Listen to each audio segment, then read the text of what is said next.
Chapter 30. For 2 days, Uli didn't speak or eat or drink. Vi drove them at a grueling pace along the Queen's Road, heading west and then north. The first night they passed the great estates of the Wedrener nobility. By the time they stopped a few hours after sunrise, they were in farmland. The fields were bare, the rolling hills covered with the irregular stubble of harvested spelt. The first day Uli waited until Vi had been breathing regularly for about 10 minutes. Then she bolted for her horse. She hadn't even untied the beast before Vi yanked her away. The second day Uli waited for an hour. She got up quietly enough that Vi almost missed it. Uli got the tether undone that time, and nearly jumped out of her clothes when she turned to reach for the horse's head and saw Vi standing behind her, hands on hips. Both times Vi beat her. She was careful not to injure the girl. No broken bones or scars for this one. She wondered if she was being too easy on the girl, but she'd never beaten a child before. Vi was used to killing men, used to giving talent strength to her muscles and letting her victims deal with the consequences. If she did that with Uli, the child would die. That didn't fit Vi's plans. By the third day, Uli wasn't doing well. She still hadn't taken a drink. She refused anything Vi offered, and she was losing strength. Her lips were cracked and parched, her eyes red. Vi couldn't help but feel a grudging admiration. The girl was tough, no doubt about it. Vi could stand pain better than most people, but she hated not eating. When she was 12, Hugh had routinely withheld her food, giving her only one meal a day, so she wouldn't get fat. He'd put her back on full meals when he decided it was all going to her tits. But worse than the starving were the times he'd withheld water because he thought she was being lazy. The bastard never did grasp the concept of a woman's cramps. She'd had to pretend the thirst didn't bother her because she knew if she let it show, it would become his favorite punishment. "Look, ugly," she said as she made camp in a small valley as the sun began to rise. "I don't give a shit if you die. You are more useful to me alive than dead, but not by much. Kyler will follow me to Scenaria now either way. You, on the other hand, would probably like to see Kyler again, right?" Uli stared back at her with sunken eyes full of hate. "And I guess he'd kick your ass if you die for no reason. So hey, if you want to keep starving, you'll die pretty soon. Tomorrow, I'll have to tie you to the saddle, and you might not make it through the night. That inconveniences me, but it hurts Kyler more. If you'd rather die like a kitten than stay alive and fight me, go ahead. But you're not impressing anyone." Vi put a skin of water in front of Uli and set about securing the horses. She wasn't worried about Uli escaping now. The girl was too weak. But Vi talent locked the ropes anyway. She was going to sleep today, damn it. The rolling hills here were covered with forests, broken now and then by a small village in a group of farm fields. The road was still broad and well traveled, though. They'd made excellent time. There was no way to tell how far ahead of Kyler they were, but Vi had avoided villages, and she had no doubt that had given Kyler's precious hours on them. Yesterday evening she traded the horses.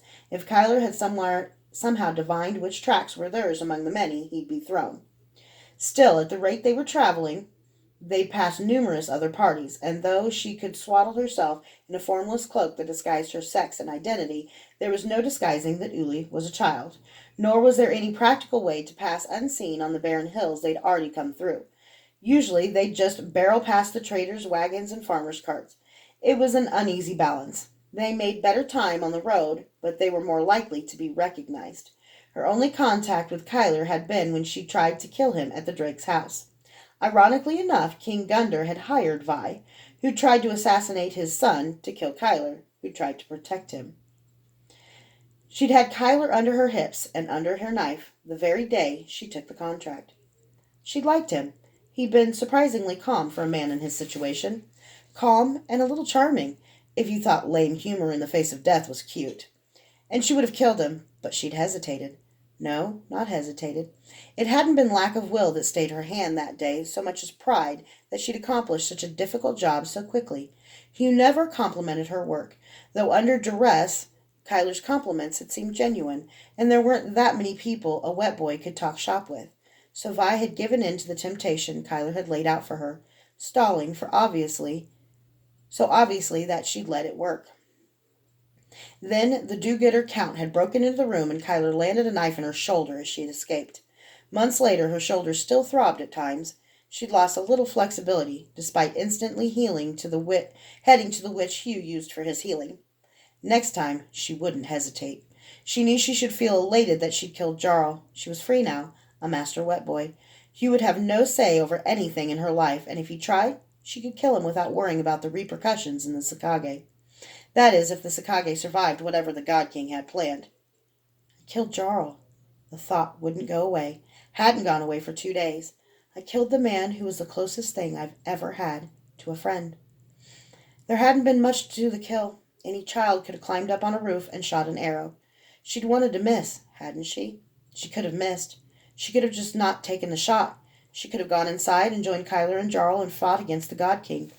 But she hadn't. She killed, and now she was alone again, going somewhere she didn't want to go, taking a little girl against her will, forcing a man she respected to follow her into a trap. You are a cruel god, Nisos.